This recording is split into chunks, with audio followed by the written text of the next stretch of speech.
ഇതൊരു സാറ്റർഡേ ആണ് കേട്ടോ. പാറുവിനും പ്രതുവിനും സ്കൂളിലുണ്ട്. രണ്ടുപേരെയും സ്കൂളിൽ ഞാൻ തന്നെ കൊണ്ടുവിടണം. ഒരാൾക്ക് 8:30ക്കും ഒരാൾക്ക് 9:30ക്കുമാണ് ടൈം. പാറുവിനെ നോർമലി ഞാൻ തന്നെയാണ് കൊണ്ടുവിടാറുള്ളത്. പക്ഷേ പ്രതുവിന് സ്കൂൾ ബസ്സുണ്ട്. പക്ഷേ ഇത് സാറ്റർഡേ സ്പെഷ്യൽ ക്ലാസ് ആയതുകൊണ്ട് ബസ്സില്ല. അപ്പോൾ ഇന്ന് ഞാൻ തന്നെ കൊണ്ടുവിട്ടേ പറ്റും. ശരിക്കും പറഞ്ഞാൽ ഞാൻ ഈ സ്കൂട്ടി ഓടിക്കുന്നത് കാണുമ്പോൾ എനിക്ക് തന്നെ അത്ഭുതമാണ് കേട്ടോ. കാരണം ഞാൻ എൻ്റെ ലൈഫിൽ ചിന്തിച്ചിട്ട് പോലും ഇല്ല ഞാൻ സ്കൂട്ടിയൊക്കെ ഓടിക്കാൻ പഠിക്കും എന്നുള്ളത്.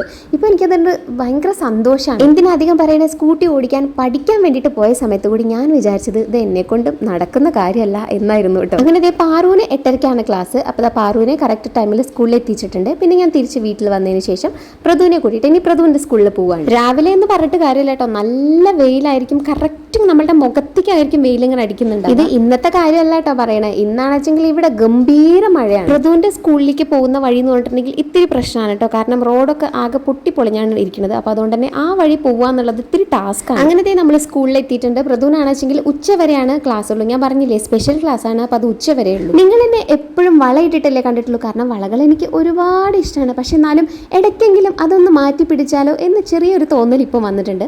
അതിനൊരു കാരണം കൂടിയുണ്ട് കേട്ടോ. ഇതെൻ്റെ ഫ്രണ്ട് എനിക്ക് ഗിഫ്റ്റ് ചെയ്തിട്ടുള്ള വാച്ചാണ് കേട്ടോ. ഞാൻ വാച്ച് യൂസ് ചെയ്യുന്നത് നിങ്ങളാരും കണ്ടിട്ടേ ഇല്ലല്ലോ, കാണാൻ വഴിയില്ല. കാരണം എന്താ വെച്ചാൽ ഞാൻ വളരെ മുമ്പ് എനിക്കങ്ങനെ വാച്ചിനോട് വലിയൊരു താല്പര്യം ഇല്ലാത്ത ഒരാളാണ്.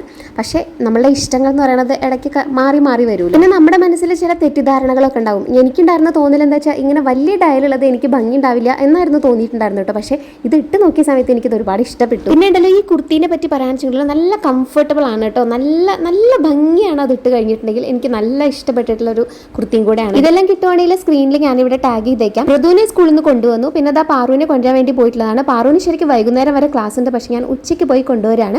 അതിനൊരു കാരണമുണ്ട്. ഞങ്ങൾ നേരെ പോകുന്നത് ഹോസ്പിറ്റലിലേക്കാണ്. പാറുവിന് ബ്രേസസ് ഇട്ടുണ്ടല്ലോ. അപ്പോൾ എന്തായാലും അതിന്റെ അലൈൻമെന്റ് ഒക്കെ ഇപ്പോൾ ശരിയായി വന്നിട്ടുണ്ട്. അപ്പോൾ ഇനിയാണ് പല്ല് പറിക്കാനുള്ളത്. ഇതാണെച്ചെങ്കിൽ ഓരോ ഡോക്ടർമാരുടെ ട്രീറ്റ്മെന്റ് വ്യത്യാസം ഉണ്ടായിരിക്കും. കാരണം ചിലരൊക്കെ ആദ്യമേ പല്ല് പറിച്ചതിന് ശേഷമായിരിക്കും ബ്രേസസ് ഇടുന്നത്. ഇതിപ്പം ഇങ്ങനെയാണ് കേട്ടോ. അലൈൻമെന്റ് ശരിയാക്കിയതിന് ശേഷമാണ് നമ്മൾ പല്ല് പറിക്കുന്നത്. പലരും ഇതിനെപ്പറ്റി ചിലപ്പോൾ കമന്റ് ഇടാൻ ചാൻസ് ഉണ്ട്. അതുകൊണ്ടാണ് ഞാനത് എടുത്ത് പറഞ്ഞത്. പാറുവിനാണെച്ചെങ്കിൽ നല്ല പേടിയായിരുന്നു കേട്ടോ. ആദ്യത്തെ ദിവസം പല്ല് പറിക്കാൻ പോയ സമയത്ത് ഒരു ദിവസം 2 പല്ലാണ് പറിക്കുന്നത്. അങ്ങനെ മൊത്തം 4 പല്ല് പറിക്കും 2 ദിവസങ്ങളിലായിട്ട്. പക്ഷെ പേടിച്ച പോലെ ഒന്നും പ്രശ്നങ്ങൾ ഉണ്ടായില്ല. പൂ പറിക്കുന്ന പോലെ ആയിരുന്നു കാര്യങ്ങളെല്ലാം നടന്നത്. പക്ഷെ ഫേസിൽ ആ ഒരു നം ഫീലിംഗ് ഉണ്ടാവുമല്ലോ, അത് മാത്രമാണ് കുറച്ച് നേരത്തേക്ക് നമുക്കൊരു ബുദ്ധിമുട്ടായിട്ട് ഫീൽ ചെയ്യുള്ളൂ. ഇത് അടുത്ത പല്ല് പറിക്കാൻ പോയ ദിവസമാണ് കേട്ടോ. അപ്പോൾ ഒരാഴ്ചയുടെ വ്യത്യാസത്തിലാണ് നമ്മൾ പല്ല് പറിച്ചിട്ടുണ്ടായിരുന്നത്. പക്ഷേ ഇപ്രാവശ്യം പോകുമ്പോൾ പാറുവിന് അങ്ങനെ പേടിയോ ടെൻഷനോ ഒന്നും ഉണ്ടായിരുന്നില്ല. കാരണം കഴിഞ്ഞ പ്രാവശ്യം എടുത്തപ്പോൾ ഒരു പ്രശ്നവും ഇല്ലാണ്ട് തന്നെ, വേദന ഒന്നും ഇല്ലാണ്ട് തന്നെ പല്ല് പറിച്ചോ എന്നുപോലും അവൾ അത്ഭുതമായിരുന്നു.